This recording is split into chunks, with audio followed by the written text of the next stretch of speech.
What's going on, boys and girls? Oh, where do I start? Sunderland 2, Arsenal 2. Oh, look, I guess you can't win them all, right?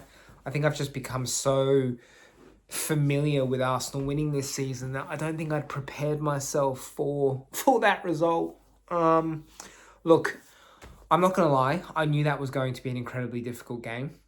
Sunderland have been very impressive so far this season. They have an incredible record at home, and I think 5:30 kickoff on a Saturday for a team like Sunderland up against Arsenal, league leaders, you've got nothing to lose. You knew that they were going to be up for that, and they were going to put everything at it and kind of see what came from the result. And I just think in those types of matches, it's so important for the away team to not let that crowd get excited by a positive start from the home team. And I just don't think, I thought that first half was really poor by Arsenal, just right across the board. And look, Sunderland's tactics was pretty clear. They were there to be incredibly physical. They were there to slow and break up play. From the long throw-ins, which I know as an Arsenal fan, I can't sit here and kind of accuse teams of overusing long throws and stuff like that. But they were just, I think the commentator said in around the 70th minute that the ball had actually only been in play for about 35 minutes. So it was an incredibly stop-start game, which meant that Arsenal just couldn't find their rhythm in that first half. I just thought Sunderland played it perfectly in that first half, and we were just too soft, too slow, too rigid, and just that first half, just it was not a good first half. And credit to Sunderland, they got the goal. It's really hard for me to sit here and kind of pick out Declan Rice because I think he's been superb this season, but I just think with that goal, there were two moments where he just came out second best, which you can't say about Declan Rice too often. First of all, he was second best to the kind of ball as it was coming down from the air. And then he was second best to kind of get in front of Ballard before he could kind of get his foot through it and get it in the top corner. And obviously they go 1-0 up. And then from there, you knew it was going to be incredibly difficult because you knew that Sunderland were just going to slow things down even more. They were going to try and break the rhythm even more. And given that we've got barely no attacking players right now, I mean, our injuries across the front line is just ridiculous at the moment. And so you looked at the bench and you're like, there's not a lot to turn to try and change this game around. And so when halftime came about, I was sitting there, and I'm not going to lie, I was pretty worried, and I was struggling to see how we were going to turn it around.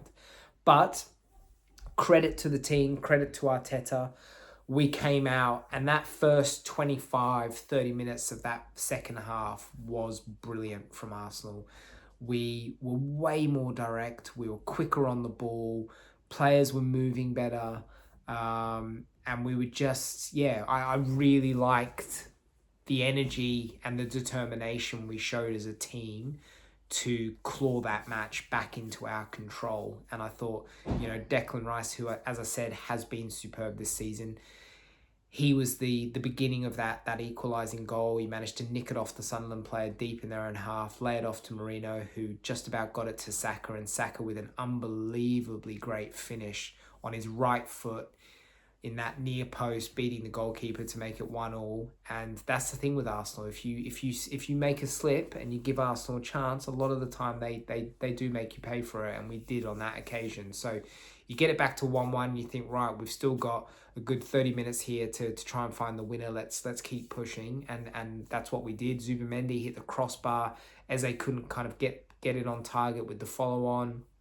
And you could feel, I felt like the goal was coming. And obviously eventually it did with Trossard with an absolute wonder strike from just outside the box.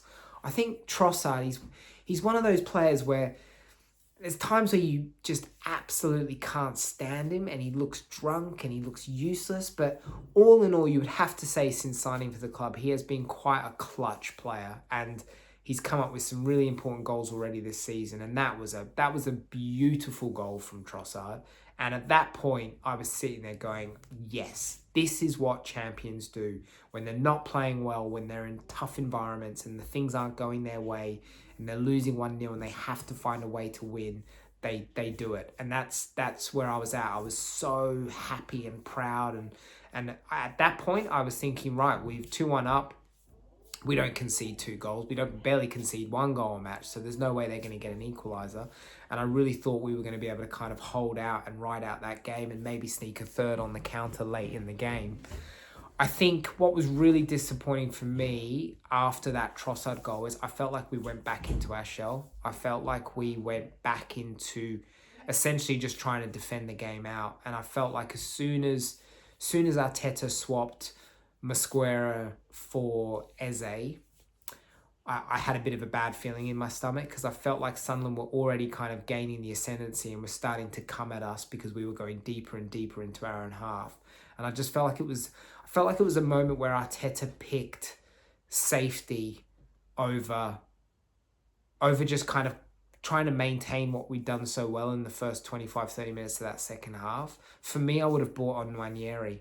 I would have just done a straight swap with Nwaneri, kept trying to play our football, and instead he brings on Mosquera and we just kind of we sit back and we try and ride it out, and ultimately that is what cost us. I also think he could have been braver with making a few more, not even braver, but I just felt like there were some players out on that field, particularly from about the 80th minute on, that were just completely out on their legs. Like Declan Rice was absolutely busted with 10 minutes to go. He was running and giving everything he could, but you could just see he didn't have it in him in those last 10 minutes. And I just don't see why we don't bring on a Norgard in that moment and bring in some fresh legs. I think if we had 2-3 fresh legs in that team through some substitutions, maybe we don't concede the equaliser.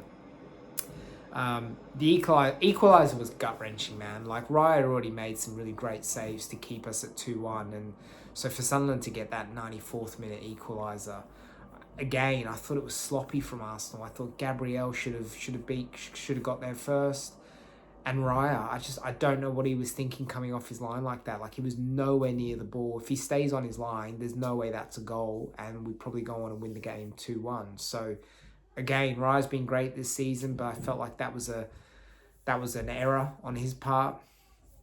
2-2, and then even Arsenal, we'd get one final chance to sneak the winner. Calafiori head down, goalkeeper saves. Marino, all he has to do is put it left or right of Ballard and it goes in the net, but he hits it straight at Ballard, it deflects out, and the game finishes 2-2, and I've just got massive mixed emotions. I just, before this game kicked off, for me, this was a massive, massive opportunity to potentially put one of Man City or Liverpool to bed in terms of the title race. And I'm just incredibly disappointed that we didn't find a way to get the win. Like, I didn't care how we won that match. I just wanted to get the win, go into the international break, get some of our attacking players back in time for the first game back after international, and just keep it moving. But, that obviously wasn't to be. And I feel like now the problem is you just give Liverpool and Man City this thinking that, okay, we can still do this. We can claw it back. And ultimately, now if there is a winner from that Man City-Liverpool game, I think if Man City win, they're 4 points behind us. If Liverpool win, they are, is it 5 points behind us? I'm not sure. I should know, but all I know is they're closer. And when you look at our next 2 fixtures in the Premier League where we return from the international break, being Chelsea and Tottenham, we slip up in one of those or both of those, all of a sudden the league has completely changed again, and it's gone from being an absolute runaway for Arsenal to back to a potential 3-way tug of war between Arsenal, Liverpool and Man City. So I think a huge missed opportunity. Obviously, if Liverpool and Man City go on to draw tonight, then you can kind of just chalk this week off and keep it moving. But yeah, I don't know where to sit. I on one hand, I'm like, to be 1-0 down at halftime and to be playing that poorly against a team that was full of confidence and doing really well at what their game plan was, to turn that around, get it to 2-1 and get a draw from a difficult match. You're like, okay, yeah, with a lack of options off the bench, 3 away games in the space of a week, you're kind of sitting there going, right, okay, it's not the worst performance, it's not the worst result. But to be 2-1 up with minutes to go and to let in an equaliser and ultimately draw and miss that chance to just stretch our lead at the top with our two title rivals playing each other tonight. It does ultimately feel like a missed opportunity. So incredibly disappointed, but it is what it is. This was never going to be a straightforward season. I knew that. I knew there were going to be some bumps along the road, and I guess this is one of them potentially. So look, let's just hope that we can get some players back in time for when we return after the international break, and we can get back to winning ways. So yeah, let me guys know what you think in the comments. What do you think? Do you think it was a good result? Do you think it was a missed opportunity? Do you think Arteta should have been braver? What do you think? Let me know what you guys think. Don't forget to like, subscribe, and I'll see you on the next one.